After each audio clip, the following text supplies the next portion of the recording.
श्री स्वामी समर्थ. नमस्कार सर्वांना. श्री स्वामी समर्थ कृपा या माझ्या यूट्यूब चॅनलवर सर्वांचं मनापासून खूप खूप स्वागत.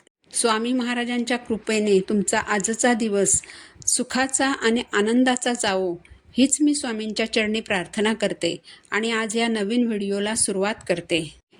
येत्या सोमवारी म्हणजेच 29 जून 2026 रोजी आलेली आहे ज्येष्ठ पौर्णिमा. पौर्णिमा तिथी ही प्रत्येक महिन्यामध्ये येते, परंतु ज्येष्ठ महिन्यात येणाऱ्या पौर्णिमेला वटपौर्णिमा हा सण साजरा केला जातो. वटपौर्णिमेचा दिवस सुवासिनी स्त्रियांसाठी खूप महत्त्वाचा असतो. या दिवशी सुवासिनी स्त्रिया व्रत करतात आणि वडाच्या झाडाची पूजा करतात आणि आपल्या पतीच्या दीर्घायुष्यासाठी आणि प्रगतीसाठी प्रार्थना करतात. म्हणून वटपौर्णिमेचा हा दिवस अत्यंत शुभ मानला जातो. प्रत्येक पौर्णिमेच्या दिवशी आपण काही सेवा आणि विशेष उपाय करत असतो.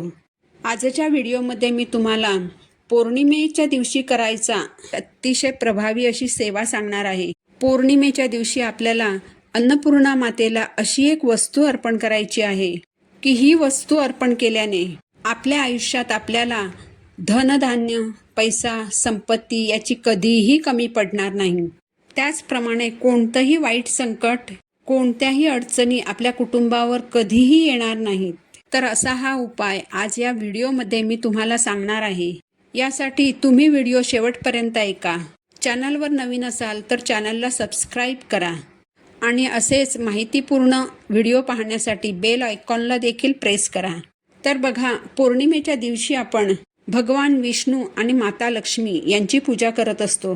त्याचबरोबरीने या दिवशी आपण अन्नपूर्णा मातेची सुद्धा सेवा, उपासना जी आहे तर ती करत असतो.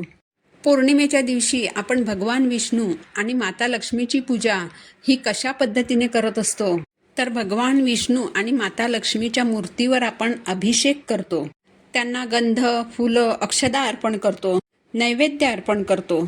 याचबरोबरीने पौर्णिमेच्या दिवशी आपण अन्नपूर्णा मातेची सुद्धा पूजा करतो.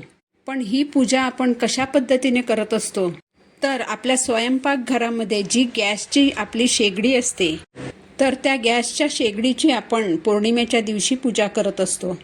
तर या वटपौर्णिमेच्या दिवशी आपल्याला अन्नपूर्णा मातेच्या मूर्तीची पूजा करायची आहे आणि तिला एक वस्तू अर्पण करायची आहे. बघा, आपल्या सर्वांच्याच देवघरामध्ये अन्नपूर्णा मातेची मूर्ती ही असतेच. हिंदू धर्मातील परंपरेनुसार कोणत्याही मुलीचं जेव्हा लग्न होतं आणि मुलगी सासरी जायला निघते तेव्हा मुलीचे आई वडील त्यांच्या मुलीला अन्नपूर्णा मातेची मूर्ती, गणपती बाप्पाची मूर्ती आणि बाळकृष्णाची मूर्ती मुलीसोबत देत असतात.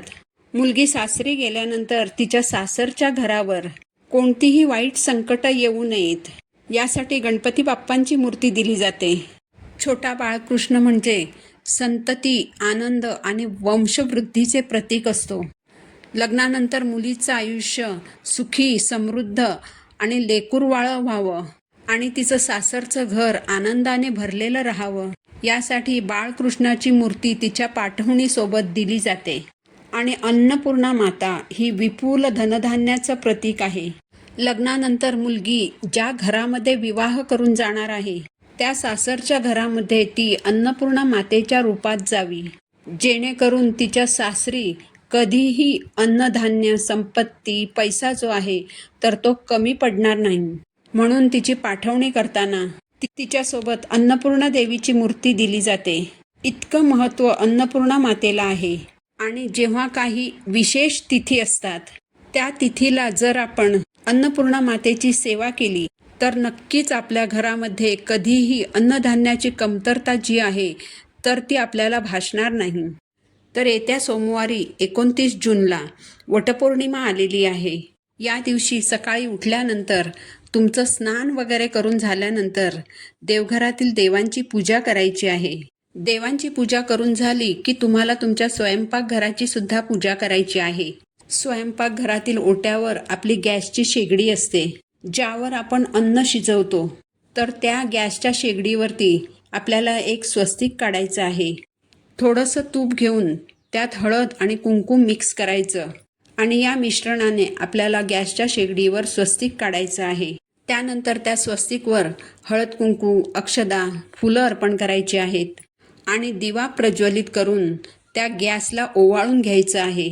आणि यानंतर तुम्हाला अन्नपूर्णा मातेची एक विशेष सेवा करायची आहे. शक्यतो सकाळी सकाळीच ही सेवा करण्याचा तुम्ही जास्तीत जास्त प्रयत्न करा. पण जर सकाळच्या वेळी करणं नाहीच शक्य झालं तर तुम्ही संध्याकाळपर्यंत देखील ही सेवा तुम्ही करू शकता.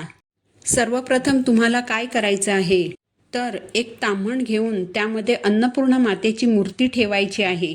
या मूर्तीवर तुम्हाला पंचामृताने किंवा शुद्ध पाण्याने अभिषेक करायचा आहे. अभिषेक करत असताना तुम्ही ओम अन्नपूर्णा दैवे नमः या मंत्राचा जप करू शकता. यानंतर मूर्ती स्वच्छ पुसून घ्यायची. आता यानंतर तुम्हाला एक खोलगट अशी थोडी मोठी प्लेट घ्यायची आहे. तुमच्याकडे जर मोठी खोलगट वाटी असेल तर ती देखील तुम्ही घेऊ शकता. त्यामध्ये तुम्हाला हळदी कुंकवाने एक स्वस्तिक काढायचं आहे आणि त्या स्वस्तिकवर तुम्हाला अन्नपूर्णा मातेची मूर्ती जी आहे तर ती ठेवायची आहे. यानंतर तुम्ही काय करायचं तर अखंड असे तांदूळ घ्यायचे आहेत. कुठेही तुटलेले वगैरे असतील असे तांदूळ घ्यायचे नाहीत, तर अखंड असे जे तांदूळ असतात तर ते तुम्हाला घ्यायचे आहेत. ही सेवा तुम्ही देवघरातही करू शकता किंवा मग तुम्ही स्वयंपाकघराच्या ओट्यावर आपली जी गॅसची शेगडी असते तर त्या शेगडीच्या बाजूला सुद्धा तुम्ही ही सेवा करू शकता. आता हे जे आपण अखंड तांदूळ घेतलेले आहेत तर ते तुम्हाला अन्नपूर्णा मातेला अर्पण करायचे आहेत. हे तांदूळ आपल्याला कशा पद्धतीने अर्पण करायचे आहेत तर आपल्या दोन्ही हातांची ओंजळ करायची आणि दोन्ही हाताच्या ओंजळीमध्ये थोडे तांदूळ घेऊन ते तुम्हाला अन्नपूर्णा मातेच्या मूर्तीवर वरून सोडायचे आहेत. म्हणजेच एक प्रकारे तुम्हाला अन्नपूर्णा मातेला तांदळाने अभिषेक करायचा आहे. तांदूळ अर्पण करत असताना सुद्धा तुम्हाला ओम अन्नपूर्णा दैवे नमः या मंत्राचा जप करायचा आहे आणि हे तांदूळ तुम्हाला अन्नपूर्णा मातेला अर्पण करायचे आहेत. आता तांदूळ अर्पण करताना तुम्हाला इतके तांदूळ अर्पण करायचे आहेत की अन्नपूर्णा मातेची मूर्ती जी आहे तर ती मूर्ती खांद्यापर्यंत तांदळामध्ये डुबेल एवढे तांदूळ तुम्हाला अर्पण करायचे आहेत.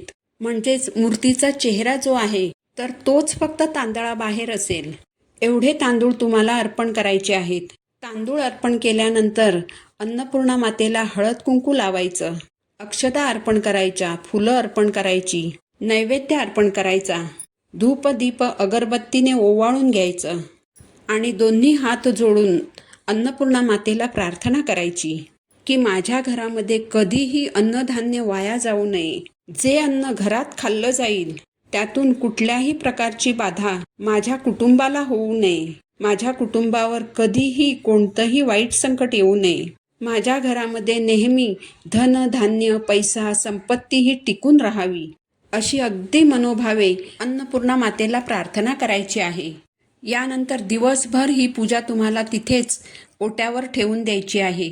दुसऱ्या दिवशी तुम्हाला ही मूर्ती तिथून उचलून घ्यायची आहे आणि आपल्या देवघरामध्ये तिच्या स्थानावर ठेवून द्यायची आहे. जी फुलं आहेत तर ती तुम्हाला निर्माल्यामध्ये टाकायची आहेत. जे तांदूळ आहेत तर त्यातले काही तांदूळ हे तुम्हाला नेहमी ज्या वाटीमध्ये तुम्ही अन्नपूर्णा मातेची मूर्ती ठेवता त्या वाटीमध्ये ठेवायचे आहेत आणि त्यावरती तुम्हाला अन्नपूर्णा मातेची मूर्ती स्थापित करून आपल्या देवघरामध्ये ठेवून द्यायची आहे. उरलेले जे तांदूळ आहेत ते तुम्हाला तुमच्या तांदळाच्या डब्यात टाकायचे आहेत. तर अशा पद्धतीने तुम्हाला येत्या सोमवारी पौर्णिमेच्या दिवशी अन्नपूर्णा मातेची ही सेवा आवर्जून करायची आहे. यामुळे तुमच्या घरात कधीही अन्नधान्याची, संपत्तीची, पैशाची कमी होणार नाही. ही माहिती जर तुम्हाला आवडली असेल तर व्हिडिओला लाईक करा, चॅनलला सबस्क्राईब करा. पुन्हा भेटू अशाच एका नवीन व्हिडिओसोबत. श्री स्वामी समर्थ.